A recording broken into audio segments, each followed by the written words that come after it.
అలసంద గారెలు ఏ విధంగా చేయాలో మీకు క్లుప్తంగా చెప్తాను. ఫస్ట్ నుంచి లాస్ట్ వరకు స్కిప్ చేయకుండా చూడండి.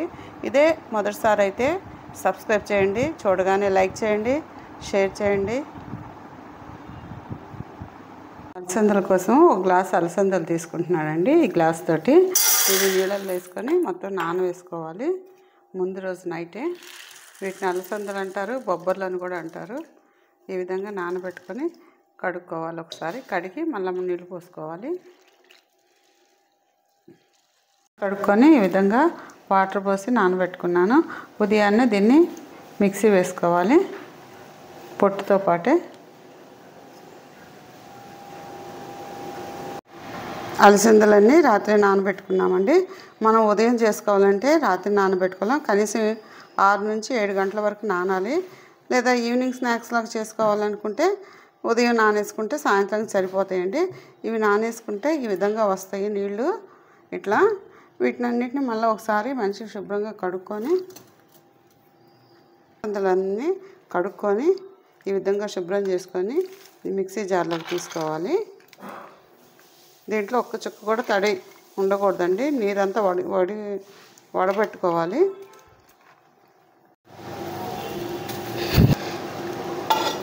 ఈ విధంగా కచ్చాపచ్చగా మిక్సీ వేసుకోవాలా.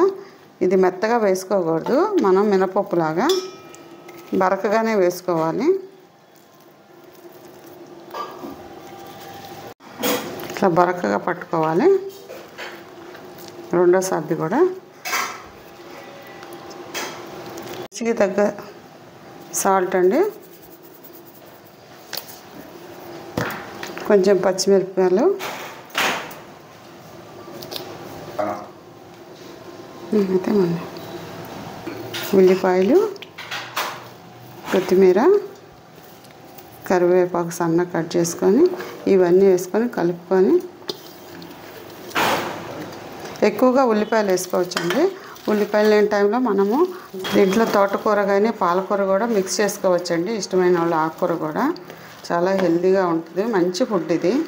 అలసంద గారెలు వీక్లీ వన్స్ అన్నా తినొచ్చండి. ఇవి టైం కింద బాగుంటుంది, బ్రేక్ఫాస్ట్గా బాగుంటుంది. పిల్లలు ఇష్టంగా తింటారు ఈ విధంగా చేస్తే. దీంట్లో తడి లేకుండా కలుపుకోవాలండి. ఒకవేళ మీకు ఇది గారెలుగా ముద్దగా రాకపోతే 2 స్పూన్లు 3 స్పూన్ల నుంచి మన పిండిని బట్టి బియ్యం పిండి కూడా కలుపుకోవచ్చండి. మనకి ఇట్లా ఉండవ్వాలా. ఉండవాక ఇట్లా అరచేతిలోకి తీసుకొని తడి లేకుండా ఇట్లా వడల్లాగా ఒత్తుకోవాలండి. ఈ విధంగా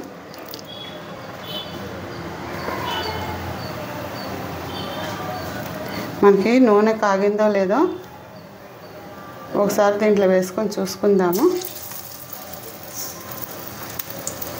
నూనె కాగిందండి.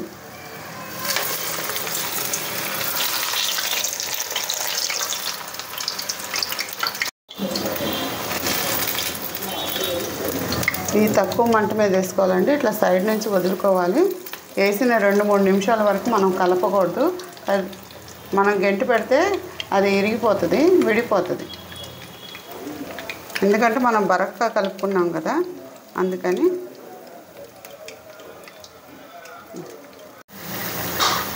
మనం ఇట్లా తిప్పుకుంటూ ఉండాలండి. 2 వైపులు కాలాలి బాగా.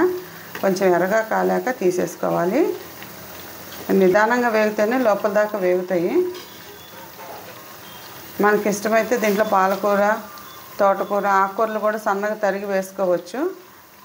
మీకు మొదటిసారి రాకపోతే ఇది కొంచెం మినపప్పు యాడ్ చేసుకొని కూడా మిక్సీ వేసుకోవచ్చండి.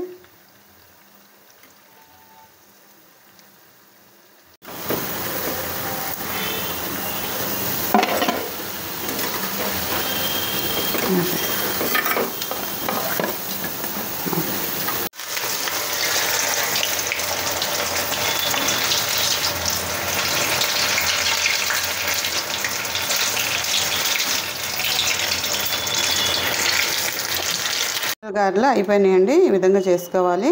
లైక్ చేయండి, షేర్ చేయండి, సబ్స్క్రైబ్ చేయండి.